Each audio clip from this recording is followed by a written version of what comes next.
Hi, my name is Lena Augustinson. And I'm Naomi Clifford, and we'd like to welcome you to this edition of the Door History Podcast. The door. The door. The door. The door. The door.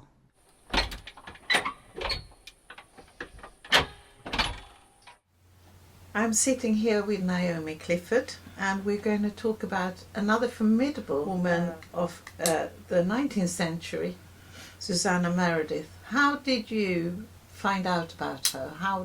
What was the way for you to find out about this extraordinary woman? Well, she cropped up in the course of some of my research into a woman who was convicted of murder in 1872. And 20 years later, she was petitioning for her release from prison. And she mentioned in her petition to the Home Office that she wouldn't mind working for a Mrs Meredith in her laundry. So I was quite intrigued by this, and I tracked Mrs Meredith down. And it appears she lived quite locally to me, at one time directly behind the house I am living in. So that sparked my interest. I was really hooked by then. So I started to go down a rabbit hole and find out about Mrs Meredith. Okay. And was she from the area? Well, no, she wasn't from England. She was from Cork in Ireland, where her father was the governor of the prison. So given her later history, it's quite interesting that she should start in that field. She married a Protestant doctor, and she was widowed quite soon, only 7 years later. They didn't have any children.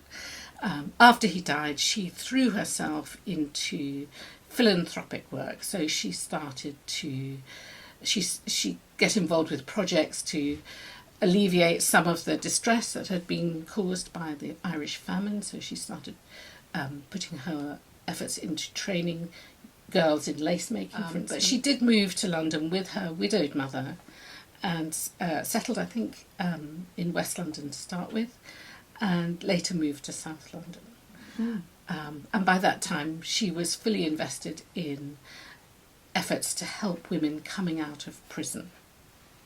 Okay, so she was very interested in criminality and how to help women, and this laundrette was one of the way of sort of rehabilitating women. Well, what happened was that when women and men came out of prison, there was really nothing for them. And by the middle of the 19th century, they were all in this country. The government was no longer sending them to Australia. That all of the transportation had ended, I think in 1857. So the focus was on, if people went to prison, on rehabilitation after they came out. So what are we going to do with these criminals? So a number of societies were set up for their rehabilitation. And so there were some specifically for women. So what Mrs Meredith did was she and her friends stood outside the gates of prisons in London and waited for the women to come out. Oh. And then, very hands-on. Oh, absolutely. They would be offered a cup of tea and a meal. And of course, these women many of them had nothing. So of course you're going to go off there. And, also you got a little bit of a prayer meeting and Bible reading and what have you. And the offer of work. So those women who took up the offer would be set initially to sewing. Now, many of them didn't sew very well. They had led chaotic lives. They weren't the sort of classic Victorian woman at home with her needlework. Mrs Meredith was very clever, and she changed direction, and you'll find that throughout her work she sees that something's not working and then she does something else. So she thought on her feet, and she thought, well, laundries. Yeah. Because that was a big business in those days. It certainly was. And, the laundries, but the other side of laundries is that they require great physical strength. So she also, in the laundries she set up, she catered for women who were not physically strong. So they had other tasks, but it was healthy to be in a laundry by and large, and you in prison itself, if you were working in the laundry, you got extra food, for instance. So the women may have thought, well, this is great, I've got somewhere to live, I've got somewhere to work because they were paid, and something to keep me away from the things that sent me to prison in the first place. Yeah. And what was her drive? What was her motivation? Was it religious or? Yes, it was in large part. She was fairly comfortably off, so she was philanthropic in that way. She had a number of rich sponsors, women who would contribute, and men also. Her work was very well thought of. So yes, it was religious. She was a very fervent Protestant Christian, but she didn't ram it down women's throats. She would while the women were working, wherever the laundry was, they might have a break, so they'd go into a room and someone would read them a story, which I found very touching, actually. Yeah. But it wasn't necessarily a Bible story. She appreciated that women were, they needed culture and entertainment. And some of that might be the Bible, but some of it was not. So I think that really shows that she think that is touching. Saw them as a whole person. Yeah. Yeah, yes, it sounds amazing. And also that she understood that many of these women were mothers. Absolutely, and yes, and of course they weren't living with their families. They were, if you went to work in the laundry, and that's where the conditions of your release sent you, you could not bring your children there. No.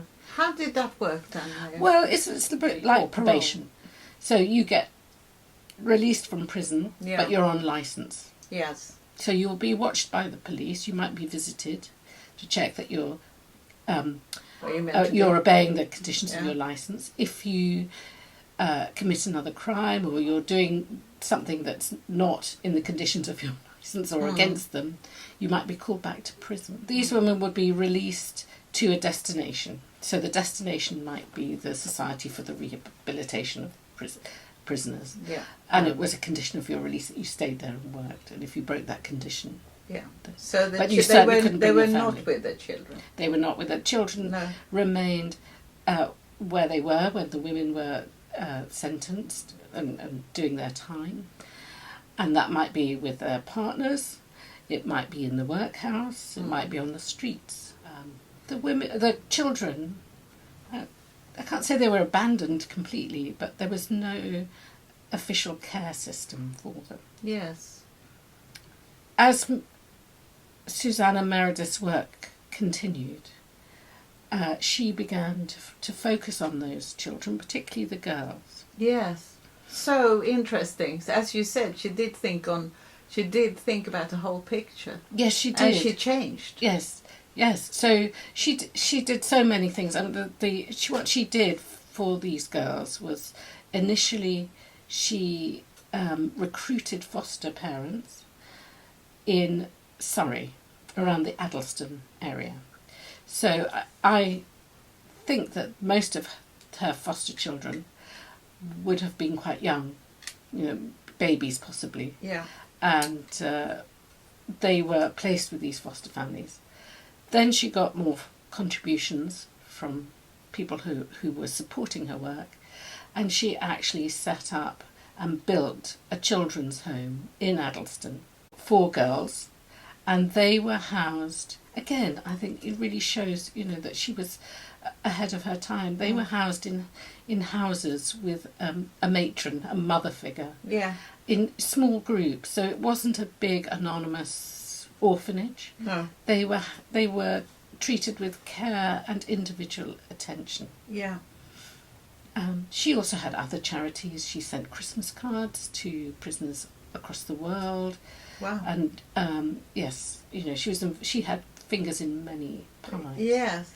But looking after the women's children was also a way of looking after the women, of course. Yes, she yes. does complain at one stage that the women were not appreciating this Okay. and felt that their children were being taken away from them. And of course, you know, that kind of philanthropy is a two-sided thing, isn't it? Yeah. We are doing this for your own good, and we're going to ignore your objections to it. Yes. So although she was, I think, very sensitive in the way that she operated, Yeah. she was a Victorian, and therefore she, the usual hierarchies, social hierarchies, prevailed. So yes. It was very much in the system, though, was it not? I mean, the women would not have been with their children, as it were, anyway. So, I mean, in the way, this was the better. Oh, In today's standards, that would be horrendous. That you're not allowing mothers to see their children. But you know, it was the best of what could be done at that point. In the circumstances, yeah. I mean, if that's the way the world worked, I would say, yeah, definitely. She was doing the right thing for the time. Yeah. And she was somehow connected with Annie McCall, or yes, we've spoken about Annie McCall before, haven't we? Yes, we've got that podcast. Yes, one of our podcasts is about Annie McCall, who lived near Mrs Meredith in South London. So they clearly knew each other quite. They quite did, well. yes. Yeah. So what happened was, the laundry was first of all based off Wandsworth Road in South London. It outgrew that site, and so they picked another site just off the Clapham Road. It's where the old Freeman's building still stands, which is now luxury flats, of course, and it is very close to my house. So she moved there. It was a vast site. She built herself her own house there and lived there with her unmarried sister. And she ran her charities from there. So she ran the children's homes from there, and the laundry and the Christmas card charities and all the others. And then she had this vast laundry called the Marble Laundry. And she also asked a local doctor to come and run a clinic for the poor. And that doctor was Annie McCall, one of the first women doctors to qualify. And she employed Annie McCall, newly qualified, so quite young, for about 18 months. And that was the start of Annie McCall's relationship with the women of the area. And she was another one who saw women in the round as workers, as mothers, as, you know, just as people. And later on, of course, she founded the Annie McCall Hospital. Yes. And did pioneering work with obstetrics and gynecology. Yes. Amazing little powerhouse of women here, because of course we also have Lillian Bayliss, also down the road. You wonder you wonder what it was like walking around in this area with these very formidable women. I mean, they were powerhouses. They were, each with their own particular style. Yes. And you know, I with my research into Mrs Meredith, I think she should be as well known as the other two. Yes. Really. And yes. I'm rooting for Mrs Meredith. Well, I am too now, as I'm learning about her. And they lived, of course, at the time of very strange views about women, and we talked another podcast about respectability, the really importance for a woman to be respectable. But there were also other ideas about women's appearances, and that you could read characteristics into appearances. This is it's never really left us our propensity to judge people by the way they present themselves to us in appearance. Yeah. And these criminal women, these convict women, were subjected to that in spades. That because they were women and they were criminal, they were judged to have broken the laws of society, and in some ways they were scarcely women at all. somehow against nature. Absolutely against the order of nature. Yeah. And so they were, you read a lot of literature, not by Mrs Meredith but by others, saying, well, they were, the governor of Newgate, for instance, saying, well, the men were bad, but the women were terrible. They were much worse. And that's really because they were judged to have broken social norms, really, and the But laws for of some nature. reason that feels very true still. When Yes. you say it, Yes, it just somehow Yes. seems like, absolutely. I mean, very much like that when it comes to, these horrendous murders nowadays of that women commit against babies or something, obviously. That's very, and it is horrendous, no Yes. doubt, but men are also beating Yes. children, Oh no, etc. the women get the worst. Yeah. Are judged to be the worst. Yeah, because it is Yes. something Yes. against a natural. Yes. Women are supposed to be the caring, nurturing, soft, obedient, submissive.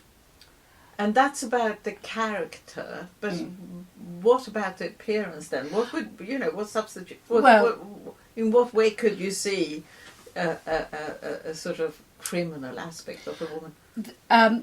This is a time when you get people coming forward saying that the appearance of criminals can tell you a lot about their criminality. Oh. And women were judged this way, perhaps more than men. And if you presented with broken teeth or crashed in faces or scars or looked poor, you might get someone in the criminal justice system saying that this is because you are a criminal, and if you look like that, you will most likely be a criminal. So it's not an act, it's actually like your personality somehow. Well, your appearance will determine your criminality. Now, Mrs Meredith did not subscribe to this, but you can see it in some of... there was a visit to the laundry, and this was published in a newspaper by a journalist for the Daily News, a visit to her laundry, and this is what the journalist wrote. All, meaning the women, all have an animal look in their eyes. A heaviness of feature is common to them all. If the faces of these women were dyed a copper colour, and if they were dressed in nondescript garments of a female Ute or Shoshone Indian, they would pass for genuine savages. In reality, they're not much better. So that's, of course, very racist and classist. Yeah. Because the thing about most of the women, not all of them, is that they were judged against a norm of the middle class woman who had, comfortable lives by and large, and so their poverty determined their appearance to a large extent. Yeah. And then they couldn't win, No. So it is another way of really reinforcing the class strata, if you like. Yeah. And I think that very often, well, not very often, but we haven't left this behind. No. This still exists. So how did Susanna sort of recognise that, or because obviously that was the prevailing understanding of women. How could she sort of raise about that? Did she say, no, I don't think that is quite right, to give these women a chance, or Not in so many words. She did show that she was aware of it. She wrote a few things. So she wrote a book called A Book About Criminals. And she's got quite a large body of work which you can find across the internet. Some of them are very obscure and difficult to obtain, but she did write a number of things. So she ran laundrettes for women. She had children's homes for girls. Mm-hmm. She was writing. She seems to do so many things. Yes. Did she live for a long time? She died when she was 78. Yes. She died in Surrey and she's buried at Brookwood Cemetery. And she didn't run the laundry towards the end of her life. The laundry closed and everything was sold, and instead a print works was built on the site.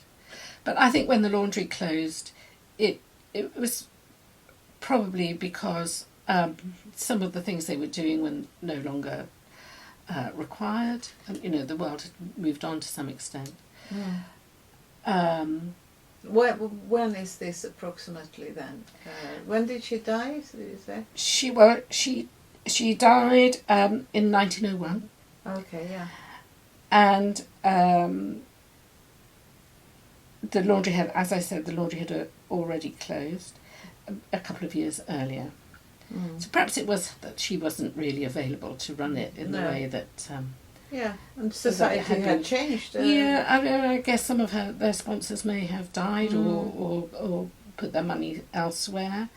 But, I just can't help feeling that, she did an immense amount of good, not only with the convict women and their rehabilitation, but also the laundry, although it's took in laundry to start with from just customers. Yeah. She stopped doing that after a while because the middle class customers were so condescending to the convict women, and the convict women complained about this. So she said, right, okay, we're not going to do that. We're going to wash for the poor. And the poor often didn't have many clothes, and if they were sick, they couldn't wash their sheets because they only had one set, or they couldn't wash their shirts to be ready in time for the morning. So she decided that she was going to do free washing for the sick and the poor, and that's what they did. Wonderful. Yeah. That is such a wonderful approach where you actually are helping. Yes. Many aspects of society Absolutely. at the same time. What a creative mind, really. Yeah, this is what I mean about her being nimble at thinking. Is that this isn't working, so we'll do something else. It's like the sewing. We'll offer women sewing when they come out of prison. Oh, that's not working. We'll do laundry instead. Yeah. We'll do this instead. So, she was... So she identified needs. And, yes. Yeah. She sounds amazing. Yes. I wish I could have met her, really. Yeah. I think she sounds wonderful. Yeah. And this thing about appearances, I mean, there are pictures of her herself. I mean, she wasn't, in her older age, I don't know, was she an attractive woman? Well, I would say not classically beautiful. No. She was quite sort of heavy-featured. And I would say not especially pretty in a sort of middle-class way at all. No. She may not have cared about any of that and just focused on her work. But she also may have suffered from people making comments on her own appearance. Yes. And so that might have rendered her more sympathetic to women who are prejudged. Yes. Yeah. Because she was privileged. Yes. So she could do that. Yes. Privileged and educated. Yes. What Absolutely. a beautiful thing. If that is the case, we don't know. No, we don't. It's a speculation. Yes. Yeah. But yeah. Interesting thought, though. It is an interesting thought. She didn't remarry. She focused on helping people, which is a beautiful, beautiful thing.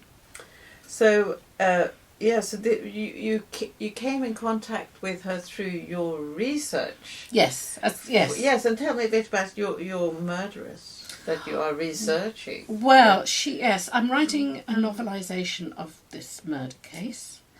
The murderess I mentioned at the start, her name was Marguerite Diplon, and she murdered her mistress in the kitchen of a house in Park Lane. There are all sorts of things that were not mentioned at her trial that were relevant, which I have managed to dig up. But there are huge aspects that we'll never know, so I decided that I would do a novelisation. And so I hope that will be ready next year. But going back to Mrs Meredith, Marguerite mentioned in her final petition that she would be happy to work for Mrs Meredith. In fact, she went to one of the other rehabilitation societies. I don't know which one, and I don't know what happened to her. But during the research, I do think about Mrs Meredith and her laundry quite a lot. You can see it mentioned in the records of the discharge of women prisoners. Some of them say Mrs Meredith's laundry, and off they would go. And I just think of them as, getting down to South London, accompanied by a prison matron, they were called, to make sure that the woman actually went where she was being sent. Yes. And landing up in South London, possibly behind my house. Yeah, yeah. It's a fascinating story. It is a very fascinating story. Poor Marguerite. Yeah. Sorry to interrupt. No. Poor Marguerite, she was definitely judged on her appearance. Oh. She was quite a heavy-set woman. Yeah. And when we talk heavy-set, do we mean a bit plump? She was what you call strong and sturdy. Aha. And she had quite a square jaw. And she was accused at various times of looking like a man and having the strength of a man, as if the strength that she had was a bad thing. Yeah. It was bad in that she put her hands around someone's throat. But, servants were supposed to be strong. They had such... Well, they needed to be strong, I mean. Yes. Makes it a bit easier. Yes, exactly. She was working as a cook, but she'd also worked as a laundress. And, her strength was a plus in that respect.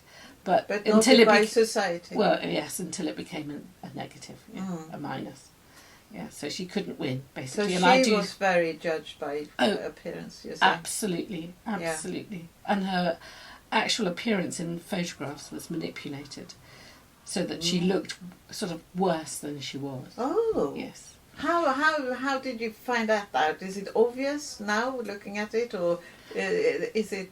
Well, there is a photograph of her before she committed this killing, and a French photographer took that photograph and changed it after she was convicted to make her look much more like a killer, a murderer.